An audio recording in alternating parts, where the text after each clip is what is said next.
if Mr. Lester doesn't want to talk to me, I don't know what to do other than just. What did you just say? What did you just say? A family member did what? Mr.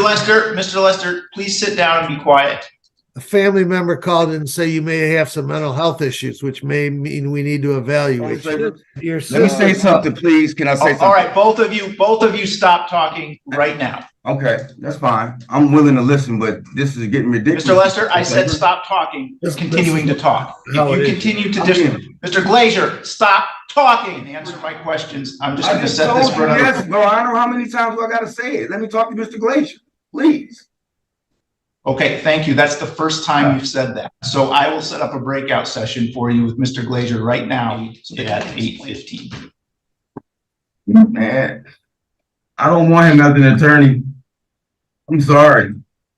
All right, if we can address who represents you next. I don't want him as an attorney, man. Y'all railroad me, man. This is exactly why the blacks don't trust the justice system. Exactly why. I'm being held for something that I did over 30 years ago, 20 years ago. I haven't been in any trouble. I don't like being in this. I don't like it at all. I can't stand it. I'm around kids now. I can't stand how they look at this. I hate every bit of it. And I just got assaulted yesterday by 3 of them. And to make it so bad, they put us all back in the same block, and I got assaulted in the hole. Today, we have an update on a tumultuous case from last November in Judge Olsaver's courtroom. In the previous hearing, tensions ran high as the defendant clashed with the judge, resulting in a contempt charge amid accusations of inadequate legal representation and systemic injustice. Now, several months later, the stage is set for a new chapter in this legal saga. With a fresh attorney by his side, the defendant returns to court, hoping for a different outcome this time around. Will this hearing follow the same contemptuous path as before, or will it mark a turning point in the proceedings? Stay tuned to find out. People versus Donald Raymond Lamont Lester. We are here today for a pretrial hearing in this case, and we're proceeding today by video conference. First, let me ask the attorneys to place their appearances on the record, beginning with Ms. McClure. E.B. McClure on behalf of the people. Good morning, Your Honor. Tamiris Hennigan on behalf of Donald Lamont Lester, who also goes by the name Damiano Fain. I'm sorry, what was that second name?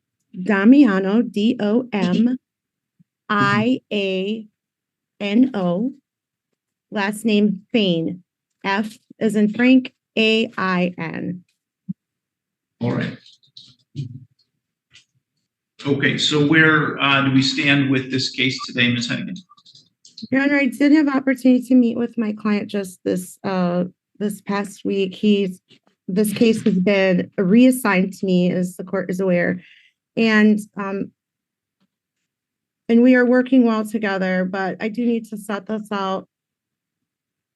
Well, actually, I think we can just schedule it for trial, and then also, Your Honor, my client has asked me for 2 things this morning. One, that I make his wishes known, his request known, that he is requesting that the court set aside the contempt that he was previously sentenced on January 24th. 2, that he would like an opportunity to speak with the court, and he understands that he needs to do that within boundaries and guidelines, and be respectful in speaking with the court and take turns. And so I told him that I would ask the court to give him an opportunity to speak to the court, and he has assured me that if at any time I instruct him that he needs to stop conversating, that he will follow my lead, Your Honor. All right, let me first ask Ms. McClure, is there anything we need to address from people's side at this point? Just that I wanted to place the offer on the record because I know Ms. Hennigan just inherited the case and we weren't really successful in doing that before. So at this time, the offer as stands is an attempt possession of meth and an RNO. We would agree to no habituals and no MDOC if he pleads to those counts. Thank you.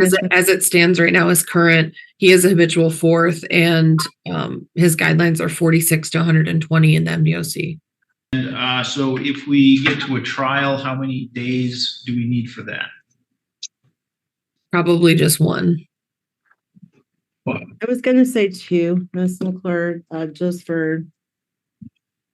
a caution, but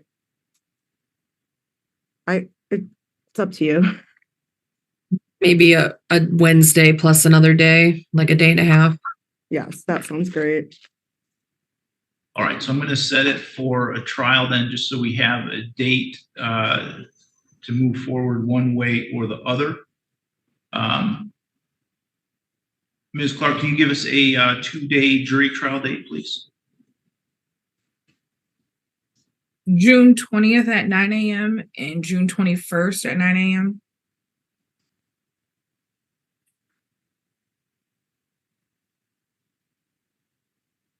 I'm available both of those days. At 8:15. Obviously, if there's some resolution that gets reached in the meantime and you want to get into court before that, we'll do what we can to accommodate you. Thank you, Your Honor. Okay. So then, Mr. Lester, what is it that you would like to say? Every time I try to say something, I was getting cut off. And not to be disrespectful, but it seemed like my Constitution and my civil rights are just being ran through. And it seemed like when I was trying to intervene to try to catch myself to make sure that I was being heard, it seemed like if I didn't say something at that time, I wasn't going to be heard. That's just any conversation between two men. That's usually how it goes. No disrespect to your cloth, your jurist, or anything to that nature, but I just wanted to make sure that I was being heard for the court of record, because it seemed like anytime I went to say anything else, I was being cut off.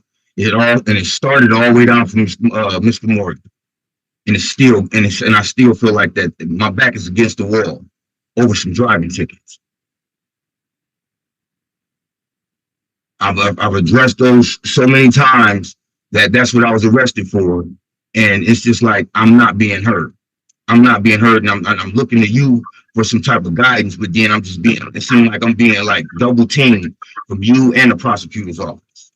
I'm being held for something that I did over 30 years ago, 20 years ago. I haven't been in any trouble. I don't like being in this. I don't like it at all. I can't stand it. I'm around kids now. I can't stand how they look at this. I hate every bit of it. And I just got assaulted yesterday by 3 of them. And make it so bad, they put us all back in the same block, and I got assaulted in the hole. I don't get this. I have no patience for this anymore. And as far as the habitual go, well, you already know that, as far as that goes, the language from Michigan and Ohio is totally different. And I always thought that had to be a pattern, and I don't have a pattern. This was something that happened in 91. The last time I got in any kind of trouble was in 2000. That's over 23 years ago. And under Michigan's rules, I just read it just not too long ago, that they had an automatic expungement after 10 years. So I'm still trying to figure out why I'm being hit with these habituals like I'm some type of, I stay in trouble all the time. I've done more in this community than anybody has ever been, that I've ever done anywhere else. I'm helping at shelters. I'm doing what I can. I helped at the women's shelters. It's not like I'm just sitting around and thumbing around getting in trouble. I'm not like that. I don't like trouble. I've been trying to help people. I'm not Jesus or anybody trying to save anybody, but I'm trying to be mindful of my fellow human being. That's all I'm trying to do. But I'm tired, man. I've lost everything in the past 6 months. It feels good to say that I'm a government contractor after coming where I come from, because I'm not from here. And I was being told by Ohio that I need to come take care of this. But I didn't want to come in that courtroom without me having some type of foundation to establish myself. I wasn't trying to duck these tickets. And that's what they're trying to make it seem like. And they're trying to make it seem like I was getting in trouble on top of it. And I wasn't. I was assaulted by 2 of the police officers. My finger was busted wide back open. I was stabbed. And that officer knew prior to that. This was what they all ensuing. And nobody seems like they even care. I've been asking for the August 2nd body cams, and I'm not getting anywhere so you can see it for yourself. Okay. I am not a troublemaker. Mr. Fain, wrap it up for me, okay? So that the judge can move on and I can make Get that And he part. I'm just- just He's hurt right heard you. feelings, man. It hurts me as a human being to see somebody treat me like this. I don't I treat people like this. Okay. Thank you. Thank you, Your Honor, for giving him an opportunity to speak to the court. I'm looking into these things that Mr. Fain is concerned about, and I will be going back over to meet with him to discuss it further. I just wanted him to have a chance today to establish a little trust in the court that you will hear him when he works within the boundaries and the court rules that are established.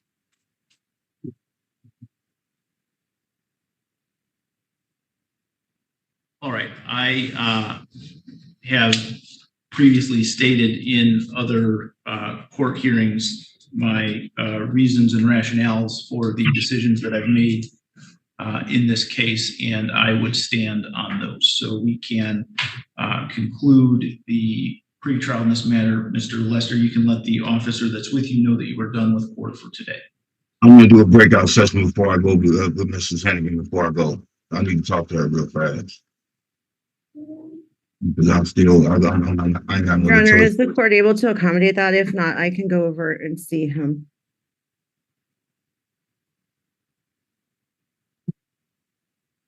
Yeah, I can't do that briefly.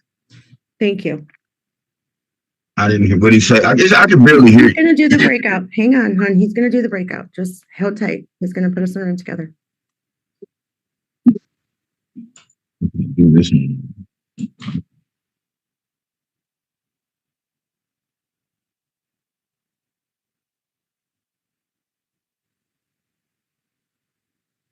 All comments, viewpoints, interpretations, and insights expressed in this video are for education and entertainment purposes. All individuals featured in the video are to be presumed innocent until proven guilty in a court of law. Please do not attempt to contact, locate, or engage with any individuals featured in the video.